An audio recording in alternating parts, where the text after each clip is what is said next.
Welcome to the podcast series, Small Business Survival Conversations.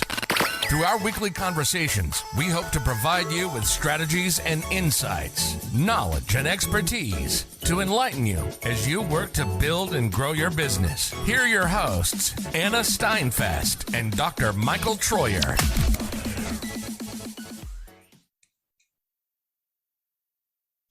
Hello, everyone. Today, we will talk about motivation for entrepreneurs. Hello, Michael. Hello, Anna. And welcome to our listeners today. Hope we can give you some quick ideas to help you do better in your business. So today we decided to talk about motivation, especially for small business owners. We'll talk about the why it is important for entrepreneurs, and we'll give you some suggestion how you can sustain being motivated, because I think sometimes, we know that we have to stay motivated, but how do we do it? We decided to talk about motivation because we feel very strongly that this component is extremely important for entrepreneurs. And I know I read in one article where the author was comparing the motivation with entrepreneurs is kind of the fuel for the plane, because you don't have fuel, the plane will take off the ground. In fact, it's going to crash. And so you need to really go back and ask yourself, why are you creating a business? Why did you get into this business in the first place? And I think an important distinction for you as a small business owner or as an entrepreneur is that you most likely didn't get in it to make a lot of money. I mean, you certainly wanted to make some money to sustain your business, but you really got driven by other motivations, right? And I think, Michael, you're absolutely correct, because a lot of times the entrepreneurs or the business owners, we start the business because we have experienced some kind of pain. And so when you have pain and we know what will be the solution, and we figure out the solution, we're so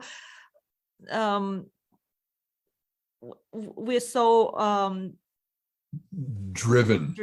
Yes, driven. I could not find the right word. So driven, and we're so excited to share it with the whole world, what exactly we found as a solution. And we want to help others because we have something that fixes a problem or helps them complete a job that gets us excited. It's our idea, but we're really driven to give it to others.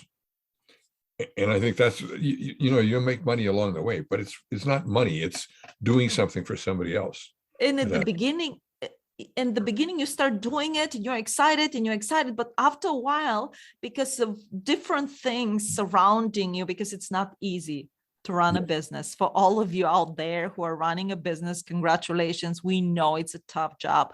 And sooner or later, you just your excitement goes down and down and down. And that's, you need motivation to sustain that. And I think part of that motivation is going back to asking yourself, why did I get into this in the first place? Mm-hmm. And I think one of these we've just talked about, but another piece of this is, I've got to admit, and I think this is true of Anna as well, we like to work for ourselves. We like to run our own business, to not have somebody else dictating to us who doesn't understand what we're good at. We like having a chance to do it ourselves, that autonomy that we talk about. And so I hope we already convinced you that it is important to have motivation. But now let's dive into, how do you sustain your motivation, Michael? Well, I think one part of it is making sure that you have people around you who share your excitement about what you're doing, who have a positive attitude.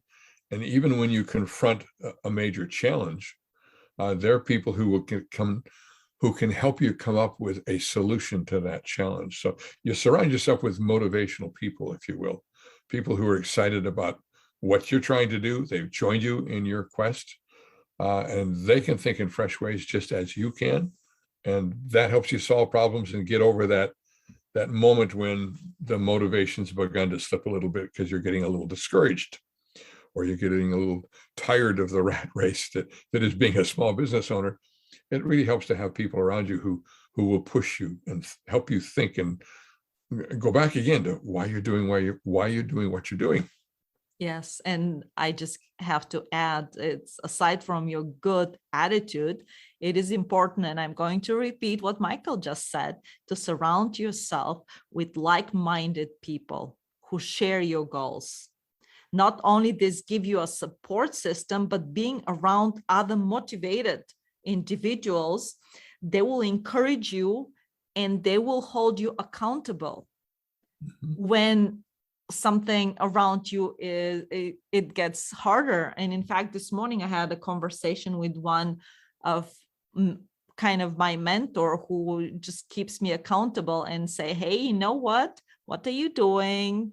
How will you continue on your trajectory? Because it's important for them to push you. So a good group of successful people can inspire you and just keep you on the right track and the right path. I want to add, and with a little interesting twist to it too. Let's say you have a good idea that you want to put out there. You've got a business going, but you've got maybe another product idea or service. And you don't want people around you going, oh, Michael, that's wonderful. Wow, you should really do that. That is, you don't want blind support from your colleagues. As Anna said, you want accountability. And part of that accountability is saying, well, that's a good idea, but I see some flaws in it. Let's talk about those. So you don't want blind support, you want good support, you want positive support, but you also want them saying, well, isn't this a problem? And all that should be is, you just laid out a challenge in front of us. Let's go fix the challenge. And then we keep moving forward. That's the kind of support you want surrounding you. The people who are positive and saying, we'll find a solution, but we'll also authentically point out, oh yeah, we got a little trip here. How are we going to deal with this little bump? That's all right. Yes, and usually what they will do is they will put you, we will call this one, in the right headspace. Yes. Because a lot of times we will start building, especially if we get into, let's say, rejection, and we'll talk about some other podcast episode. But when we get rejected, we start building very negative mindset, and we just go down the rabbit hole. So the support system you have developed around you, the people you have surrounded yourself, they will put you back into the right head space, because you need that to make sure that you stay motivated. And you cannot, one thing we have to tell you is, you cannot allow the fear of failure or some kind of bumps in the road to knock you off your path. It's extremely important. And you have to go back and just focus on your strengths. You have to focus again the future of your company, and that will become clearer for you. What will be the next step? And I think a useful tool to get not only yourself in the right headspace, but to get your colleagues who are there with you in the right headspace, is to think about writing a mission statement. And I'm going to add also a vision statement, to get everybody on the same page, as we like to say, that old tired phrase, but that's what we're really talking about. So you need to ask yourselves together, who are we serving? How are we helping them? And the third one, which is really important, why is this important? Why do we need to do this? So now we're going back to why you became an entrepreneur, why you've created your small business, why you want to keep running your small business. But you're getting everybody else who've joined you in this business to be on that same process of headspace, if you will, of thinking. So this is who we're serving, this is how we do it, and this is why it is so important that we keep doing this. That's how they hold you accountable. That's how they keep you thinking positively about the future. And I throw in the vision statement as another example of that. And I'm often frustrated when I see vision statements, because they're often a repetition of the mission statement. They're just another statement, and it throws in some values and other things. I think a vision statement should be a description of where we together as a group want to be 5 years from now. So I think it has to be measurable. So we want to grow this business by by 15% in the next 4 years. And these are the number of people we're going to serve. And we're going to be sustainable and move past the break-even point to generating a profit. Not because we're in it just for money, but that's a sign that we're having success. So a mission statement, we all know where we're going, what we're trying to do rather, and a vision statement, we all know where we're trying to go. So we keep each other honest and authentic in what we do. Does that make sense? Absolutely. And to be honest with you, what you just state is extremely important, because that helps you set the company goals. It avoid missteps and stay motivated, not only you, but your team, especially when you face rough patches. Yep. And every single time, like you go into this mental and you don't have clarity, because again, things happen in our everyday life, in the business life. I really, really like the association with the little engine that could, and some of you may know it, some of you may not know it, but this little engine, he wanted to get over the mountain to bring the toys to all the boys and girls on the other side of the mountains.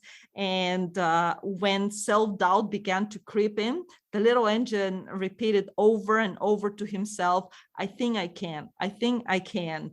So as a small business owners, sometimes you need, and not only you need, it's imperative that you do the same. You just kind of start this affirmation within your head and look at your mission statement, like Michael said, and go back into the core and the why. Why did you start the business? And Michael explained to you at the beginning of our conversation, it is important to maintain mental, and I will throw it, even physical health, to make sure that all these tips, you can implement them. And let's talk about that last one you just put in, the mental health side. If you're like the small business owners that Anna and I know, you work 7 days a week, you work into the evening, you miss dinner with your spouse or your friends, you see your children to tuck them into bed, but you don't really give yourself enough time. Sometimes you get so caught up in the excitement, and it is exciting to build and grow a business, but you do need some time for yourself. And so every one of you, if you don't, should have something you can turn to that pulls you away for just that little bit from the business, so that the last thought in your head when you fall asleep isn't about the business, and the last thought when you wake up at 3 a.m. isn't about the business. And that means you got to have something outside. Now, I'm going to ask Anna what hers is. For me, I have a little hobby called woodworking.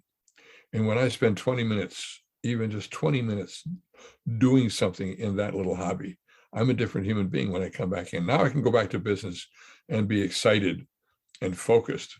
But I needed that little bit of time away to straighten out my head, if you will. We've been talking about headspace, so it fits. Anna, what do you have that freshens you when you step away for just a little bit? Well, I usually will go to the gym when I'm very frustrated. As soon as I start running or just do some physical activities, it calms me down and it gets my brain out of my mental head, and I kind of can function and, like you said, go back into the problem and look with fresh eyes, and then you can see the solution. Because a lot of times, if you are stuck and you're looking and looking and looking, just walk away. Like Michael, go. If you don't have a hobby, develop a hobby and do something than just staring at the problem. And you just stole or took away my second question to my first one, because you followed up beautifully.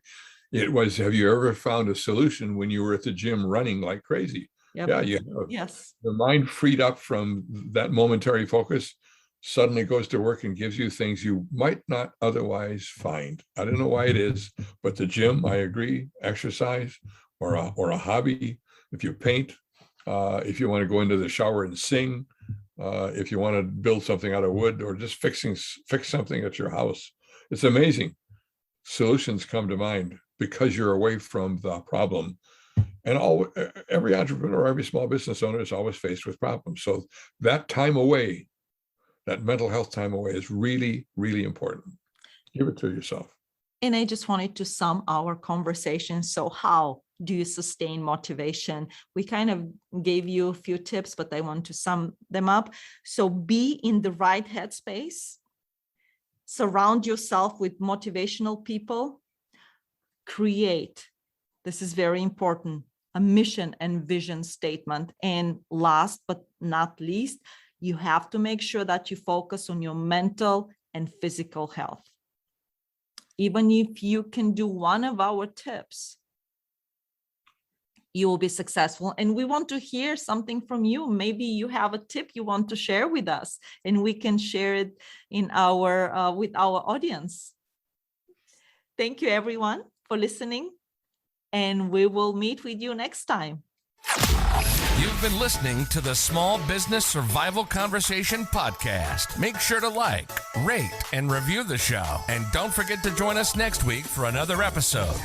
In the meantime, hook up with us on our Facebook group at Small Business Survival Tools and Tips. Till next time, thank you for listening.